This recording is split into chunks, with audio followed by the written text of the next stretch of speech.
ये कहानी शुरू होती है विकास के घर से। विकास सुलोचना का बड़ा बेटा था।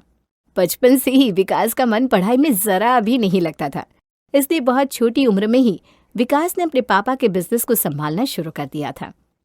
पढ़ाई को अपना दुश्मन मानने वाला विकास आजकल रोज कॉलेज जा रहा था किसी के प्यार में। इस पढ़ाई से मुझे तो आज तक कुछ हासिल नहीं हुआ, सिवाय ज्योति के। भला हो तेरा राजवीर जो तूने मेरा इस कॉलेज में एडमिशन करवा दिया। अरे पर जैसे तेरे लक्षण है, मुझे तो लगता है तू फर्स्ट सेमेस्टर में फेल हो जाएगा और ज्योति पास होकर सेकंड सेमेस्टर में चली जाएगी और यहीं तेरे प्यार का पंचनामा खत्म हो जाएगा मेरे दोस्त। भाई भले ही मुझे क्वेश्चन पेपर खरीदने पड़े, पर मैं पास होकर ही रहूंगा। हाँ। विकास ये बात राजवीर से कह रहा था कि तभी रोते हुए ज्योति क्लासरूम में आती है और इस मौके को जाया ना करते हुए विकास उसके पास पहुंच जाता है। अरे क्या हुआ ज्योति, तुम रो क्यों रही हो? लड़कियों का जीवन तो बिल्कुल नर्क है नर्क। घर में 100 काम रहते हैं, उसके बाद ये कॉलेज की पढ़ाई कैसे करूं मैं? और अगले ही एग्जाम की अनाउंसमेंट हो गई है, इतने जल्दी सब कुछ कैसे करूंगी मैं? देखो, मैं तुम्हें प्रॉमिस करता हूँ ज्योति, मैं तुम्हें फेल नहीं होने दूंगा, चाहे कुछ भी हो जाए। और ज्योति के दिल को जीतने का रास्ता विकास को मिल ही जाता है और अपने जिगरी राजवीर के साथ विकास पहुंच जाता है कॉलेज के प्रोफेसर के घर। मुझे पता चला है सर कि आप अपने घर पर कोचिंग चला रहे हैं और उन स्टूडेंट को इम्पोर्टेंट क्वेश्चन भी दे रहे हो। पर ऐसा कैसे हो सकता है सर?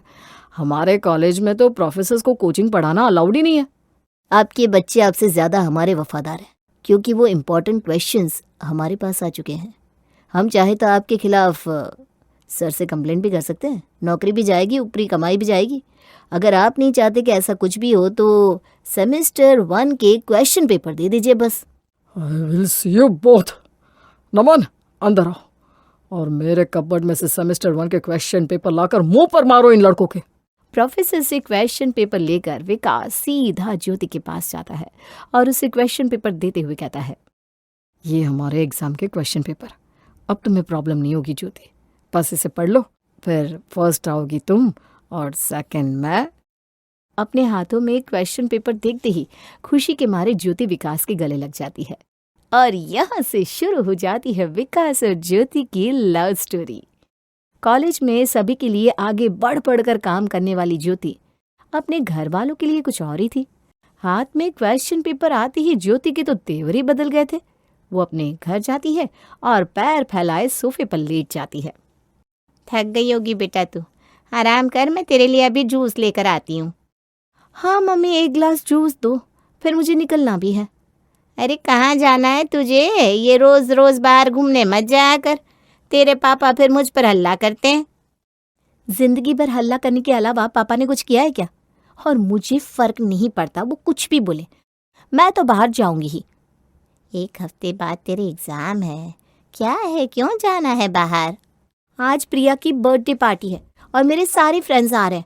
अगर पार्टी में जाकर अपना सर्कल बढ़ाऊंगी नहीं तो क्या तुम लोगों की तरह इस छोटे से घर में ही रह जाऊंगी? बड़ी जगह मैं जाऊंगी तभी तो अमीर घर के बच्चे मिलेंगे, वरना अभी से 2 साल और पापा मुझे खुद जैसे किसी 20-25 हज़ार कमाने वाले लड़के से ब्याह देंगे। तू ये सब क्या बोल रही है बेटा? हम तुझे कॉलेज पढ़ने के लिए भेजते हैं या ये सब करने? ज्योति के घर की ये तो आम बहस थी। ज्योति हर वक्त यहाँ वहाँ घूमती फिरती और अपने दोस्तों के साथ लाइफ एंजॉय करती, और अब तो उसे विकास जैसा लड़का भी मिल चुका था। विकास का तो खुद का बिजनेस था, इसीलिए उसके पास पैसे की कोई कमी नहीं थी। वो ज्योति के सारे शौक पूरे करता। इसी तरह दिन बीतते जाते हैं और एक दिन मोहन ज्योति से कहता है, लोग बातें बनाने लगे हैं, कौन है वो लड़का जो तुम्हें कॉलेज से घर तक छोड़ने आता है? वो बस मेरा दोस्त है। वो तुझे फ़ोन दिला रहा है, इतने महंगे महंगे कपड़े दिलवा रहा है, और बस दोस्त है।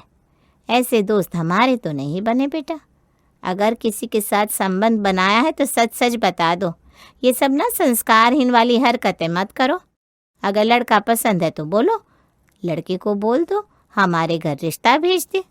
बहुत लड़के हैं मम्मी, किसी के साथ घूम फिर लिया तो उससे शादी कर लूं, पागल नहीं हूं मैं। तो फिर बात करना बंद कर उससे, या जो है सामने ला। पर ज्योति तो अब भी किसी और बेटर ऑप्शन की तलाश में थी। फिर एक दिन ज्योति विकास को मिलने बुलाती है। अगर विकास ने आज मेरा काम कर दिया तो फिर सोचूंगी कुछ। विकास वहां पहुंचता है और ज्योति को टेंशन में देखकर घबरा जाता है। क्या हुआ ज्योति, कोई बात हुई क्या? परेशान हो गई हूँ मैं विकास, मैं सेटल नहीं हूँ यार। घर वालों के ये ताने, जॉब भी मिलती है तो 10-15 हज़ार की, वही दौड़ धूप और बॉस के ताने। मैं चाहती हूँ कि मेरा भी बिजनेस हो तुम्हारी तरह, पर पापा का काम तो तुम जानती हो, कहाँ है हमारे पास इतने पैसे। अरे जॉब वॉब नहीं करना ज्योति तुम्हें, ना ना ना ना, 15,000 महीने के तो मैं तुम्हें दे देता हूँ। तब तक मैं पापा को मनाने की कोशिश करता हूँ। हमारे गिफ्ट आइटम का काम इतना बड़ा है, एक फ्लोर मैं तुम्हें हैंडल करवा दूंगा, फिर तुम्हारे घर रिश्ता लेकर आ जाऊंगा। आप तो खुश? खुश, बहुत खुश। और इस तरह ज्योति को एक जमा जमाया बिजनेस मिल जाता है। वो समझ जाती है कि विकास से अच्छा लड़का उसे मिल ही नहीं सकता और वो शादी के लिए विकास को हाँ कर देती है। दोनों के परिवार वाले आपस में मिल लेते हैं और शादी की तारीख फाइनल हो जाती है। शादी के दिन स्टेज पर दोनों दुल्हा दुल्हन एक दूसरे के सामने खड़े थे। ज्योति विकास के गले में वरमाला डालते हुए फुसफुसा कर कहती है, वरमाला जैसे ही मैं डालने हाथ तुम्हारे गले तक लूं, तुम नीचे झुक जाना घुटनों पर। वो तो मैं वैसे भी झुकने वाला था डार्लिंग। और सभी के सामने विकास घुटनों पर बैठकर ज्योति से वरमाला पहनता है। विकास की खुशी का तो कोई ठिकाना ही नहीं था। आखिरकार उसे उसका प्यार जो मिल गया था। विकास और ज्योति के फेरे हो जाते हैं और फिर विकास उसकी मांग में सिंदूर भरने लगता है। थोड़ा सा सिंदूर उठाओ, क्या देहातियों की तरह इतना उठा लिया तुमने? हल्का सा ही सिंदूर लगाना बस। अरे थोड़ा सा ही उठा रहा हूँ बाबू, वो तो ज़्यादा उठ गया। मेरा भी तो फर्स्ट टाइम है ना। अब देखो, टेंशन मत लो, मैं तुम्हारा मेकअप खराब नहीं होने दूंगा। मेकअप की छोड़ो, तुम यहाँ देख नहीं रहे हो कितने हाई क्लास लोग आए हुए हैं, क्या समझेंगे वो? अरे मेरे ही गेस्ट है, वो क्या समझेंगे? और वो जो भी समझे तुम उसकी फिक्र मत करो, मैं हूं ना, मैं सब देख लूंगा। और मंडप से ही ज्योति विकास पर रौब झाड़ना शुरू कर देती है। इत्तेफाक से ये सारी बातें विकास की बहन अनीता सुन रही थी, पर अपने भाई की पसंद के आगे वो भी कुछ नहीं कहती और आधे घंटे में सारी रस्म पूरी हो जाती है। अब आप सब अपने अपने कमरे में आराम कर सकते हैं, क्योंकि विदाई का मुहूर्त तो सुबह का है। कहाँ फंस गई मैं? इसके परिवार में तो इतने सारे लोग हैं, इतने लोगों के बीच में तो मेरी पूरी जिंदगी किचन में चली जाएगी। विदाई में अभी वक्त है, मुझे आज रात को ही विकास से इस बारे में बात करनी होगी। और जरा भी देरी ना करते हुए ज्योति होटल के कमरे में फूट फूट कर रोना शुरू कर देती है और अपनी गाल पर तमाचा मार लेती है। उसे इस तरह से रोता हुआ देखकर विकास घबरा जाता है। ये क्या कर रही हो ज्योति? तुम खुद को मारना बंद करो प्लीज। हे भगवान, ये क्या हो गया अचानक तुम्हें? घबरा रही हो तुम विदाई के कारण? अच्छा बाबा, विदाई अभी कुछ दिन के लिए पोस्टपोन करवा देता हूँ बस। मैं पागल थी विकास, मैं पागल थी। मेरा बिजनेस वुमन बनने का सपना खत्म हो गया। अब मैं कुछ नहीं कर पाऊंगी बिकॉज आई एम डेड। मुझे लगा था मैं शादी के बाद भी अपना बिजनेस संभाल पाऊंगी, पर इतने सारे लोग, इतनी बंदिश है, मैं कैसे करूंगी सब कुछ? मुझे नहीं रहना इतने लोगों के बीच में। एक तो तुम्हारे बड़े पापा भी तुम्हारे साथ रहता है, तुम्हारा छोटा भाई भी है, उसकी भी शादी होगी।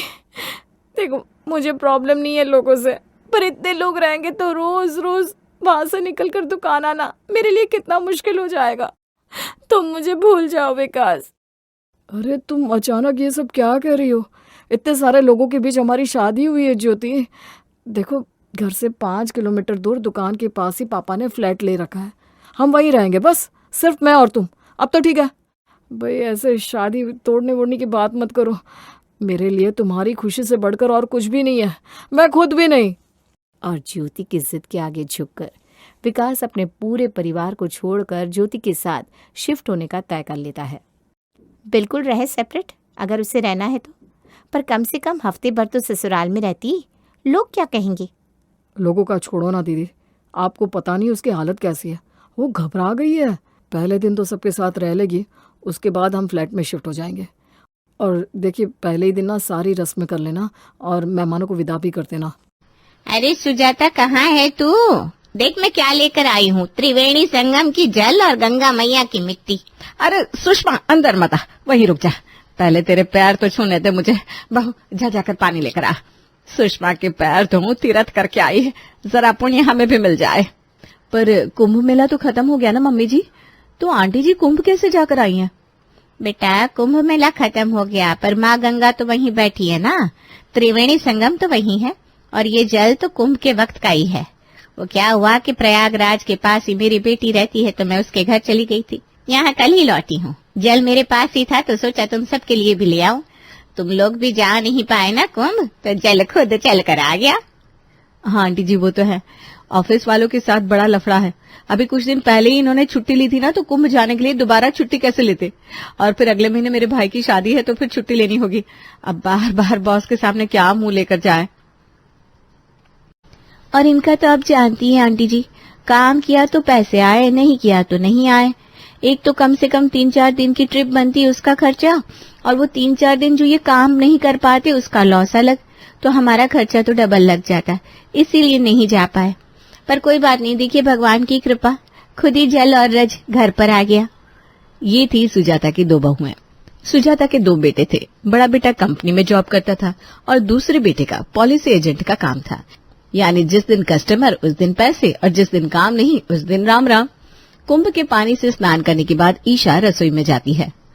क्या जिंदगी है, जब से शादी हुई है ऐसा कोई महीना नहीं हुआ जब मैं घूमने जा पाई। पर अब मैं उड़ाव खाव करने वाली बीवी भी तो नहीं हूँ जो पति की ऐसी हालत को देखने के बाद भी घूमने की जिद करे। इन्हें कितनी बार समझाया कि एक जगह बंधा हुआ काम कर लीजिए ना, पर इन्हें तो बंधना भी नहीं है। आज इनकी भी महीने की फिक्स सैलरी आती तो हम भी आराम से जेठ जी जेठानी जी की तरह यहाँ वहां छुट्टियां लेकर घूमते फिरते। तभी अपने गीले बाल पोंछती हुई सोनिया रसोई में आती है।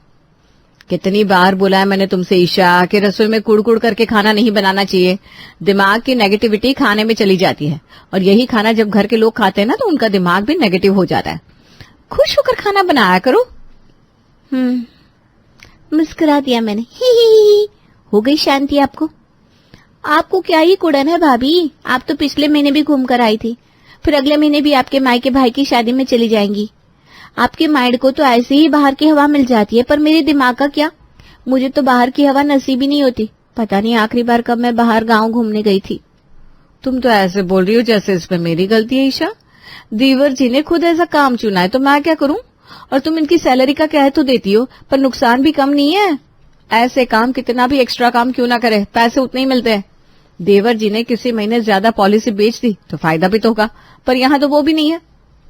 ये सब ना कहने की बात है भाभी, एक पॉलिसी तो बिक नहीं रही, ज्यादा बिक्री न जाने कब होगी। और इसी तरह कुड़ कुड़ कर ईशा दोपहर का खाना बनाती है। दोपहर के 3 बजे रोज की तरह महेश दुकान से वापस खाने पर आता है। खाने के टेबल पर महेश को जोर जोर से खांसी आनी शुरू हो जाती है।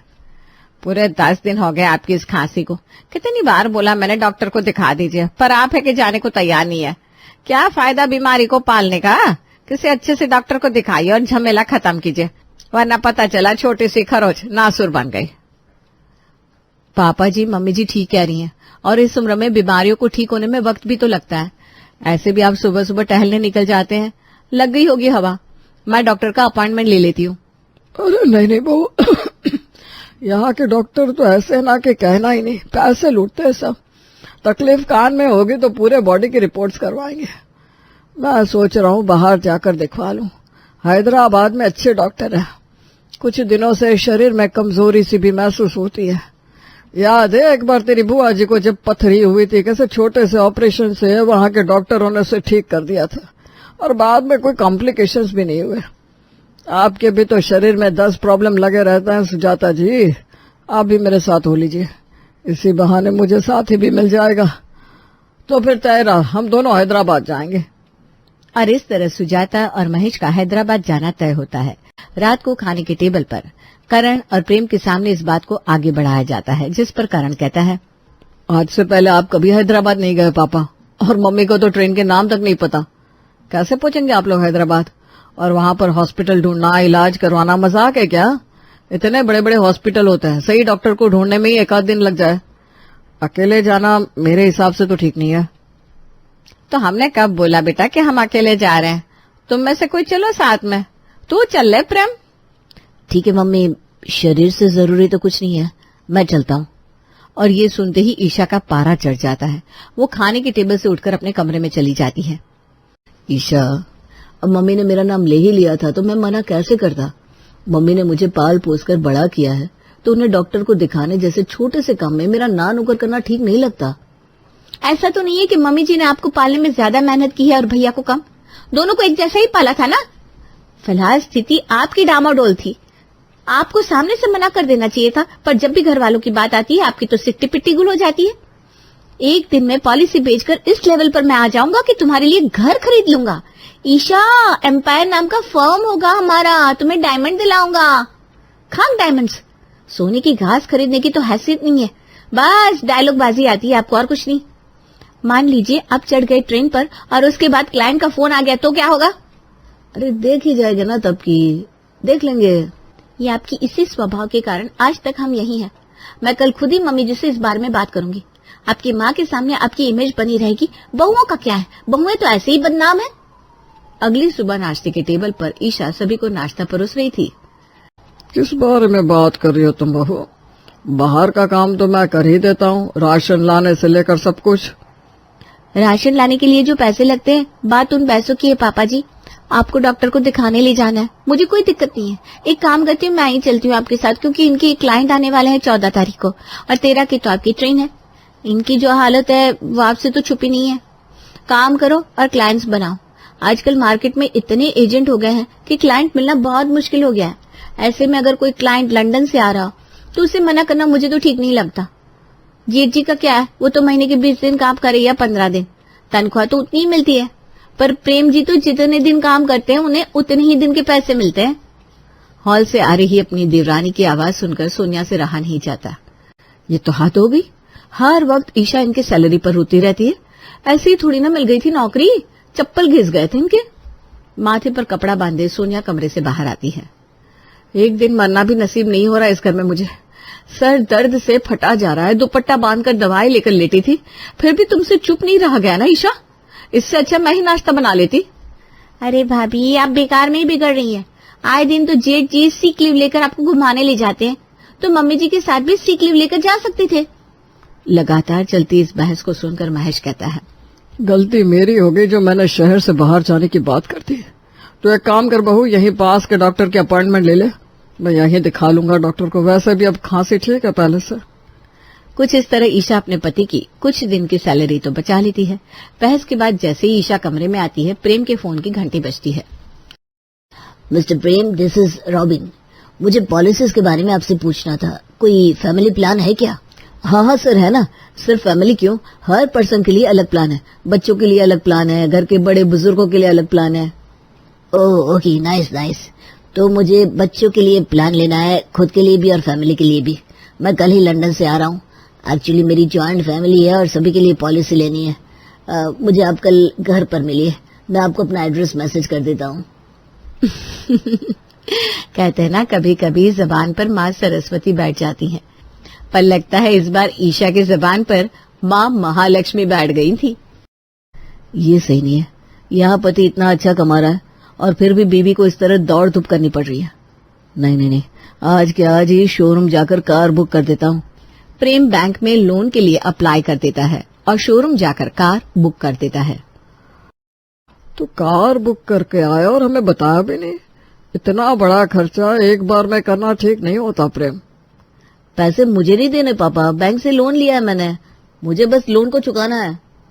अरे ऐसे ही नहीं चुकाना, इंटरेस्ट के साथ चुकाना है। सोचा तो कर खर्च करने के पहले, 2 पैसे आए नहीं कि उड़ाने लगा। इस बार पॉलिसी का काम अच्छा चला है, पर अगले महीने का क्या भरोसा। ऐसे क्लाइंट हाथ लगे हैं भैया कि 4 महीने तक काम ना भी करूं तब भी बैठे बैठे मैं खा सकता हूं और 4 लोगों को खिला भी सकता हूं। कार कब तक आएगी जी? अगले हफ्ते तक आ जाएगी तो मैं तो सबसे कह दूंगी, मेरे पति ने एनिवर्सरी पर मुझे गिफ्ट दिया है। अगले हफ्ते हमारी एनिवर्सरी है ना। इस संडे आ जाएगी कार, आराम से कह देना सबको। वैसे भी तुम्हारे लिए तो ले रहा हूँ कार। संडे को सभी तैयार रहना। मैंने जानबूझकर संडे की तारीख रखी है ताकि भैया आप भी चल सके। कार अभी आने वाली थी और इसी बीच प्रेम एक और खर्चा कर लेता है। रात को सभी साथ में बैठकर टीवी देख रहे थे कि लाइट चली जाती है। लो हो गया कल्याण, लगता है फेस चली गई। गर्मी आई नहीं कि लोगों ने एसी चलाना शुरू कर दिया। अब रहना पड़ेगा बिना लाइट के पूरी रात। बिना लाइट के क्यों बेटा, इन्वर्टर में पंखा तो चलता ही है कमरे का। इन्वर्टर कौन सा बड़ा है हमारा, 2 पंखे का भार उठा ले वही बहुत है। 3 पंखे चलेंगे तो ज्यादा से ज्यादा सुबह 3-4 बजे तक ही पंखा चल पाएगा। सभी अपने कमरे में जाकर सो जाते हैं, पर प्रेम अभी भी क्लाइंट से बात कर रहा था। रात के 2 बजे जैसे ही प्रेम सोने जाता है कि किसी तरह हिल डुल कर चल रहा पंखा भी बंद हो जाता है। हाय रे, कितने मच्छर है यहाँ, कितनी गर्मी लग रही है। इस घर में तो कोई जेब से 2 पैसे नहीं निकालना चाहता, पर मैं पैसे दबाकर नहीं बैठ सकता भाई। और अगली सुबह अपने कमरे के लिए एसी के साथ एक बड़ा सा इन्वर्टर लेकर प्रेम अपने घर पहुंचता है। भैया, वो सामने वाले कमरे में एसी फिटिंग करनी है और इन्वर्टर हॉल में। ये सब क्या है बेटा, तूने एसी खरीद ली और ये इन्वर्टर कितने का पड़ा? अरे कितने का भी पड़ा हो, तुम इतना मत सोचो ना मम्मी। अब रात को तीनों कमरे में पंखे चले या एसी, कोई दिक्कत नहीं होगी। अब इंसान पैसे कमा रहा है तो खुद की जरूरतें तो पूरा करेगा ना। ऐसे जरूरतें पूरी करेगा तू? पैसे लगाने ही थे तो जमीन ले लेता। अब इन एसी इन्वर्टर पर खर्च कर दिया, फिर 3 दिन बाद तेरी गाड़ी आ जाएगी। लोगों की भी तो आंख लगती है। हमारे घर से जब हर महीने लोग घूमने जा रहे थे तब लोगों की आंख नहीं लग रही थी क्या भैया? अब ये दिन भर काम करते हैं और रात को चैन से सोएंगे भी नहीं क्या? अपने 2-3 महीने की कमाई के पीछे ही प्रेम बावला हो जाता है। इतने के बाद प्रेम अपनी बीवी को डायमंड का सेट दिलाने में भी पीछे नहीं रहता और लोन लेके उसे 4 लाख के डायमंड दिला देता है। सुनिए ना, मैं क्या सोच रही थी, अगर घर का बंटवारा भी हुआ ना तो आगे चलकर ये कमरा तो कम से कम हमारे हिस्से में आएगा ही। अब मेरी जो भी फ्रेंड आती है उसे मैं इसी कमरे में बिठाती हूँ। और हमारे कमरे की हालत कैसी दिख रही है ना आपको, मैं कमरा रेनोवेट करवा लूं क्या?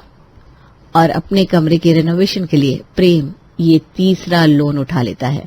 पर कहते हैं ना, सब दिन एक समान नहीं होते। यहाँ जैसे जैसे प्रेम के कमरे का काम आगे बढ़ता है, वहाँ उसकी पॉलिसी बिकने का काम धीरे धीरे मंदा पड़ने लगता है। पूरे 15 दिन हो गए, एक पॉलिसी नहीं बिकी। महीना आता ही दिखेगा, बैंक वाले तो तुरंत छाती पर चढ़कर EMI मांगने लगेंगे। कहाँ से दूंगा पैसे मैं? हॉल में बैठा प्रेम यही सोच रहा था कि ईशा उसके पास आती है। सुनिए ना, मैं क्या कह रही थी कि इन दोनों डिजाइन में से देखकर बताइए ना कौन सी फॉल सीलिंग करवाऊं कमरे में। ऐसा इंटीरियर करवा रही हूँ ना कि मोहल्ले के किसी भी घर में नहीं होगा। जो तुम्हें ठीक लगे ईशा, वो करवा लो। और हाँ, कल हमें पार्टी में जाना है, भूले नहीं है ना। मल्होत्रा जी की बेटी की शादी है तो कुछ अच्छा देना होगा। मैं तो कह रही हूँ गोल्ड की अंगूठी ले लेते हैं। ठीक है, देखता हूँ। ईशा तो खुद ही बावली हुई पड़ी थी। ना उसे प्रेम के चेहरे की टेंशन दिख रही थी, ना ही कुछ और। उसे तो दिख रहे थे बेफिजूल के खर्चे और अपने कमरे का रेनोवेशन। एक सुबह नाश्ते के टेबल पर ये रोज खाना बनाना और परोसना, इसके अलावा हम औरतों की लाइफ कुछ है कि नहीं? मैं क्या कह रही हूँ, एक कुक रख ले क्या? हद कर दी ईशा तुमने। ये कर लेते, वो कर लेते। अरे पैसे कहाँ से लाकर दूं मैं? ये बैंक वालों का यहाँ कॉल पर कॉल आ रहा है। मेरे चेहरे की टेंशन नहीं दिख रही है तुम्हें? पैसे के पीछे बावली हो पड़ी हो।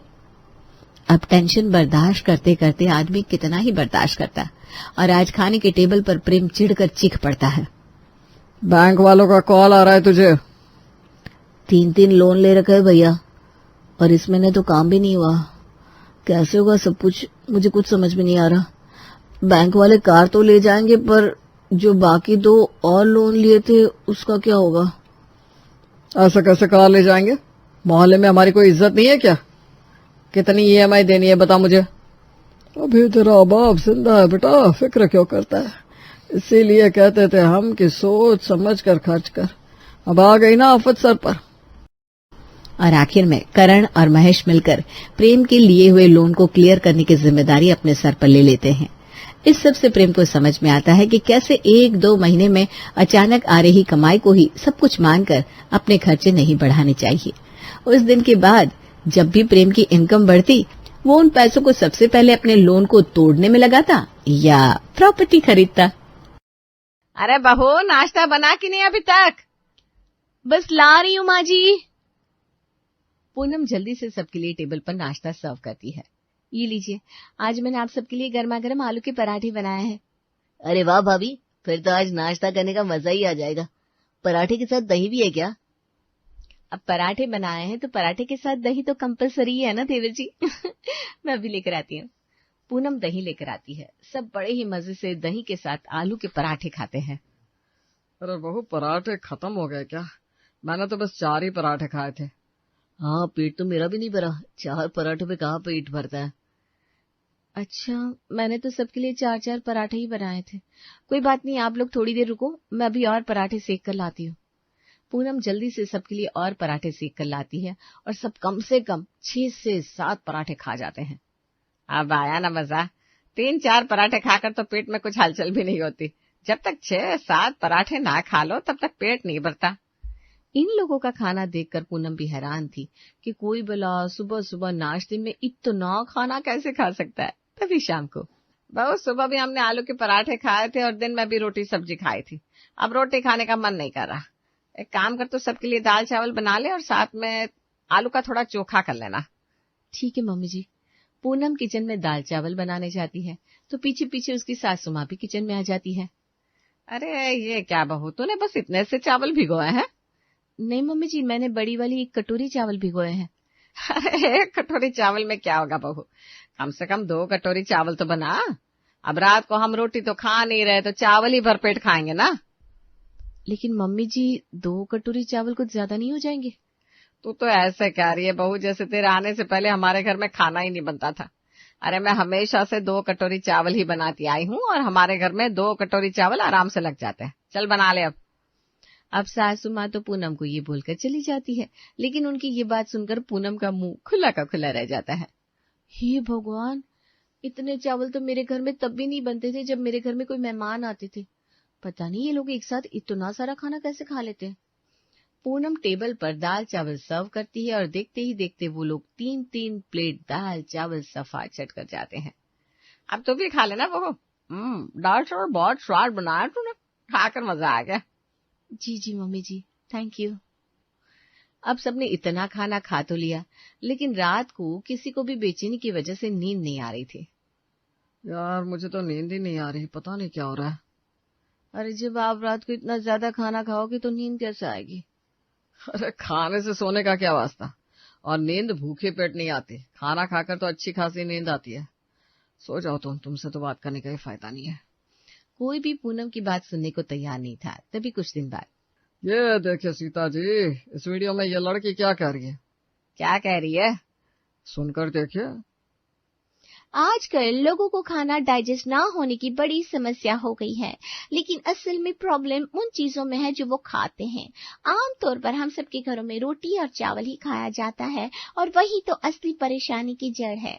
अगर स्वस्थ रहना है तो आटा और चावल छोड़ दो और आज से बस हेल्दी खाना खाओ। अच्छा, इसका मतलब सारी दिक्कत इस आटे और चावल में है, तभी कुछ दिनों से इतनी बदहजमी सी रहती है। बहू को बोलती हूँ आज से घर में रोटी और चावल नहीं बनेगा। बहू, ए बहू। आई मम्मी जी। बोली मम्मी जी, क्या हुआ? कुछ खाने को बनाना है क्या? अरे नहीं नहीं, अभी नहीं, अभी तो सीधा दोपहर में ही लंच करेंगे। लेकिन मैंने तुम्हें ये बताने के लिए बुलाया था कि आज से घर में तू रोटी और चावल मत बनाना। अभी मैं और तेरे पापा जी ये वीडियो देख रहे थे, इसमें साफ साफ बताया है कि आजकल आटा और चावल खाने से सेहत खराब हो रही है। उसी की वजह से हमें ये गैस, एसिडिटी और बदहजमी हो रही है और वजन भी बढ़ रहा है। तो आज से घर में सिर्फ हेल्दी खाना बनेगा। लेकिन रोटी और चावल भी तो हेल्दी है ना मम्मी जी?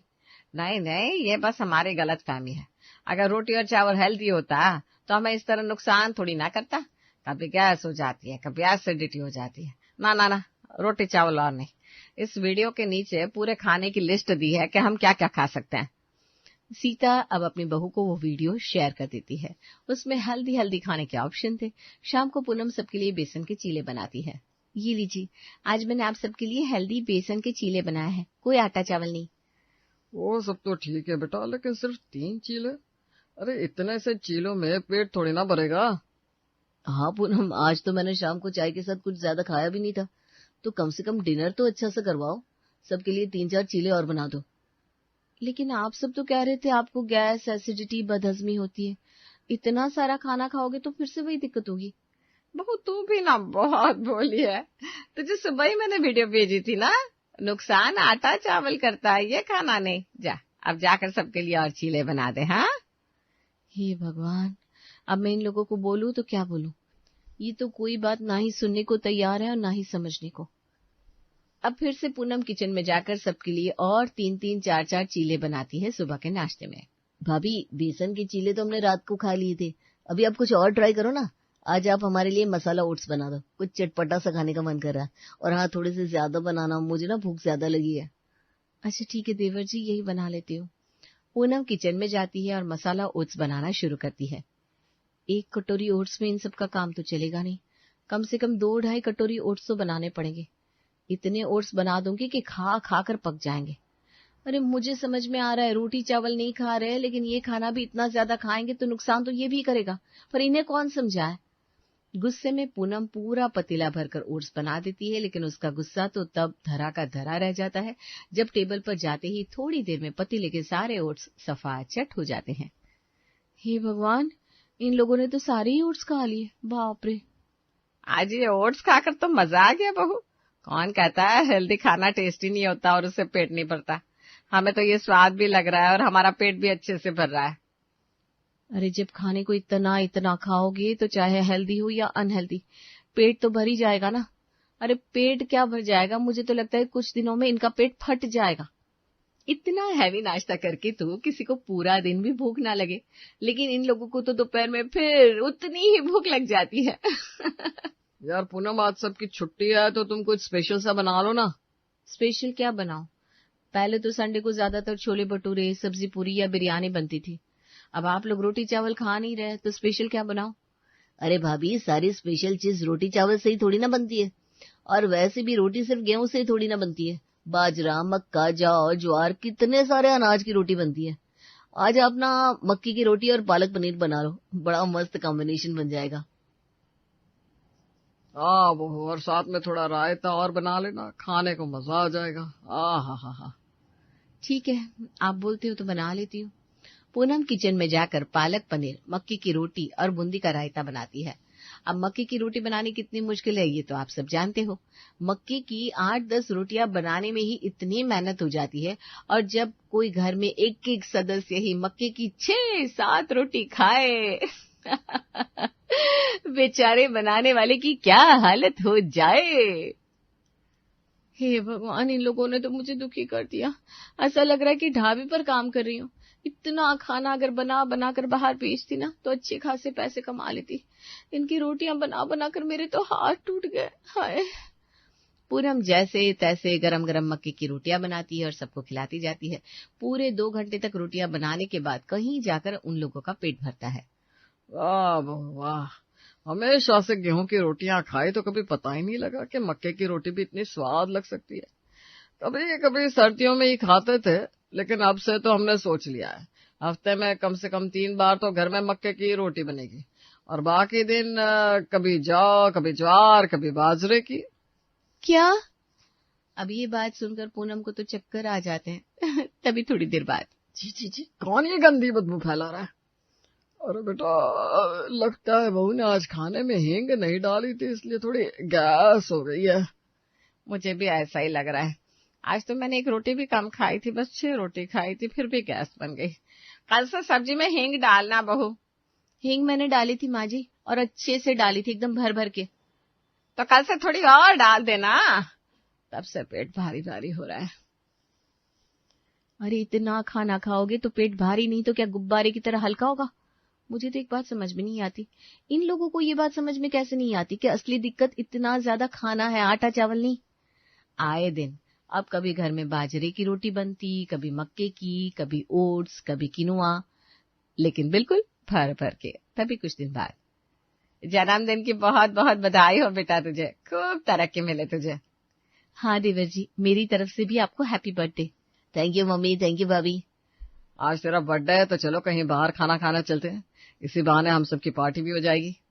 वो तो ठीक है भैया, लेकिन बाहर सब कुछ आटे और चावल से ही बनता है, और आटा चावल हम लोग खाते नहीं। भाभी आप एक काम करो ना, घर पर ही मटर पनीर की सब्जी और बाजरे की पूरियां बना लो। क्या देवर जी, लेकिन पूरियां तो चाहे गेहूं के आटे की हो या बाजरे के आटे की, नुकसान ही करेगी, उसमें तेल इतना ज्यादा जाता है ना। अरे भाभी, तो हमने अच्छा वाला तेल घर में लाकर तो रखा है, उसमें पूरियां बनाएंगे तो कोई दिक्कत नहीं होगी। साथ में आप मखाने की खीर बना लेना। वीडियो में देखा था, मखाने बहुत हेल्दी होते हैं, सबको खाने चाहिए। उनकी ये बातें सुनकर पूनम अपना सर पकड़कर किचन में चली जाती है। यार वो कोई महान ही होगा जो इन लोगों को ये बातें समझा पाएगा। इन सबको तो कुछ समझ में नहीं आता। इनके लिए आटा चावल अनहेल्दी है, लेकिन तेल में तली हुई बाजरे की पूरियां और खीर बहुत हेल्दी है। अरे कितना मीठा होता है उसके अंदर, और 4-4 कटोरियां भर भर कर खाते हैं।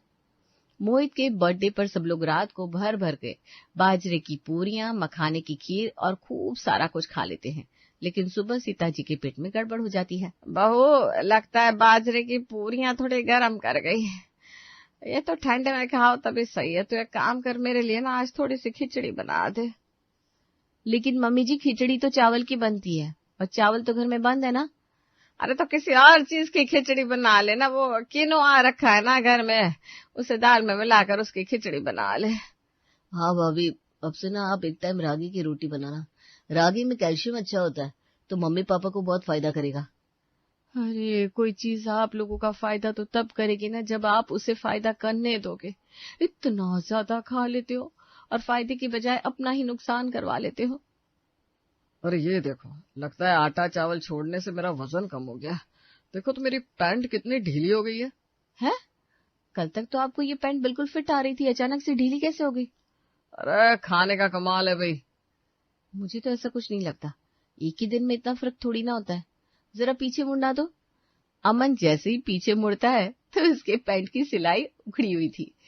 ये देखकर सबकी हंसी छूट जाती है। अरे आपका वजन कम नहीं हुआ है, बल्कि इतना बढ़ गया है कि पैंट भी फट गई। क्या वजन बढ़ गया? ऐसे कैसे? अब तो हमने हेल्दी खाना भी शुरू कर दिया है। भैया, लगता है कि अब ग्रीन टी पीनी स्टार्ट करनी पड़ेगी। सब बोलते ना वजन कंट्रोल में रखना है तो ग्रीन टी पियो।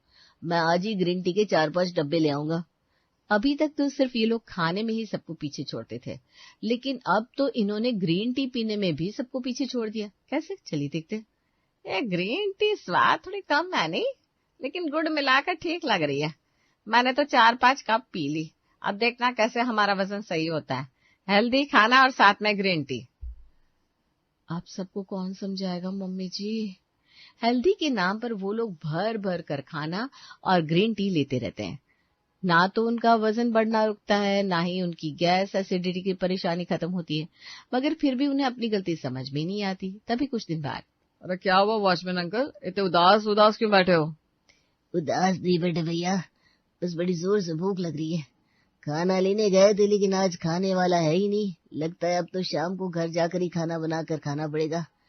इधर आसपास कोई और ढाबा या ठेला भी नहीं है। अरे तो आप मेरे घर चलिए ना अंकल, पूनम ने मस्त टेस्टी सा खाना बनाया होगा। आज आप हमारे घर खाना खा लीजिए। अमन वॉचमैन अंकल को आज अपने घर पर खाने के लिए इनवाइट कर देता है। पूनम सबके लिए खाना सर्व करती है। अरे ई का बनाया बहू रानी ने, और वो भी इतना सारा। अरे इतना सारा कहाँ भैया, हम सब 6-7 रोटी खाते हैं तो सबकी मिलाकर 35-40 रोटियां तो बनी जाती है, और आज थोड़ी सी रोटियां एक्स्ट्रा बनी है। जी अंकल जी, और आज सबका राजमा खाने का मन था, और राजमा के साथ तो चावल ही अच्छे लगते हैं, लेकिन हमारे घर में कोई चावल नहीं खाता, इसलिए राजमा के साथ किनुआ बनाया है और आलू पालक की सब्जी के साथ बाजरे की रोटी। क्या? अरे बेटा, लेकिन बाजरे की रोटी तो सर्दी में खाते हैं ना, इतनी गर्मी में खाओगे तो गर्मी बढ़ नहीं जाएगी। और राजमा के साथ तो चावल ही अच्छे लगते हैं, इसके साथ तो मुझे समझ में नहीं आ रहा ये क्या बनाया तुमने। इसका स्वाद ना बहुत ही अजीब सा है। अरे नहीं नहीं, ये सब कुछ बहुत हेल्दी है अंकल। अब हेल्थ के लिए थोड़ा बहुत स्वाद में ऊपर नीचे तो करना ही पड़ता है। गेहूं की रोटी और चावल खाने के लिए हेल्दी नहीं होता है। अरे बाबा, आप मुझे एक बात बताओ, क्या आपको दिखने में मैं अनहेल्दी लगता हूँ? मतलब ना तो मेरा वजन बढ़ा है, ना ही इस उम्र में मुझे बीपी शुगर जैसी कोई परेशानी है। हाँ, तो फिर आप क्या खाते हो अंकल जी? जो आप लोग घर में नहीं खाते हो बस वही खाता हूँ मैं। क्या मतलब? मतलब जो हम सालों से खाते आए हैं वही सब मैं आज खाता हूँ। गेहूं की रोटी, अपना चावल, उसके साथ दाल सब्जी दही सब कुछ खाता हूँ। अरे लेकिन गेहूं की रोटी और चावल तो सेहत के लिए अच्छे नहीं होते, तो आप क्यों खाते हो? अरे सीता बहन जी, अगर रोटी और चावल सेहत के लिए अच्छे नहीं होते तो क्या आज मैं और मेरी सेहत अच्छे होते? बचपन से लेकर आज तक यही खाते आए हम, और कभी कोई बीमारी नहीं हुई। अरे मैं क्या, हमारे बड़े बुजुर्गों ने भी तो यही खाया है, और हमसे ज्यादा सेहत अच्छी होती थी उन लोगों की। अरे अंकल, लेकिन हम लोगों को तो ये खाना सूट ही नहीं करता। बेटा, तुम कह रहे हो कि बहुत टाइम से तुमने गेहूं की रोटी और चावल नहीं खाया, लेकिन तुम्हें पता है तुम्हारा वजन अभी भी पहले की तरह ही बढ़ा हुआ है, क्योंकि दिक्कत गेहूं की रोटी या चावल में नहीं है, दिक्कत है ज्यादा खाना खाने में। बड़े बुजुर्ग हमेशा एक बात कहते थे, अति चाहे किसी भी चीज की हो लेकिन अच्छी नहीं होती। लिमिट में रहकर सब खाओगे तो कुछ नुकसान नहीं करेगा। मैं खुद एक टाइम में सिर्फ 2 या 3 रोटी खाता हूँ या थोड़े से चावल खा लेता हूँ। अगर इतनी इतनी रोटियां खाने लगे तो कैसे काम चलेगा। अरे अंकल, लेकिन पहले के लोग भी तो इतनी इतनी रोटियां खाते थे, उनका शरीर तो बिल्कुल तंदुरुस्त रहता था। अगर हम इतना खाना नहीं खाएंगे तो शरीर में जान कहाँ से आएगी। अरे तो बेटा, पहले के लोग खेतों में मेहनत भी तो कितनी करते थे और वो अपनी भूख के अनुसार खाते थे। आजकल पहले जितनी मेहनत कहाँ रह गई है, कहाँ हम इतना पसीना बहा पाते हैं। इसलिए आज के समय में तो जितना कम खाओ उतना ही अच्छा है। 2-3 रोटी से ऊपर खाना ना तो ठीक से पचता है, वजन को बढ़ा ही देता है। आप बात तो ठीक कह रहे हो भैया, क्योंकि रोटी चावल छोड़कर भी हमें कुछ ज्यादा फायदा हुआ नहीं। गैस और एसिडिटी तो पहले की तरह ही बनती है और वजन भी पहले जितना ही है। बहू, आज से घर में नॉर्मल खाना ही बनेगा। हम रोटी और चावल ही खाएंगे, लेकिन बस लिमिट में खाएंगे। चलो शुक्र है, भले ही मैं आपको ये बात नहीं समझा पाई, लेकिन वॉचमैन अंकल तो कम से कम आपको ये बात समझाने में कामयाब हुए।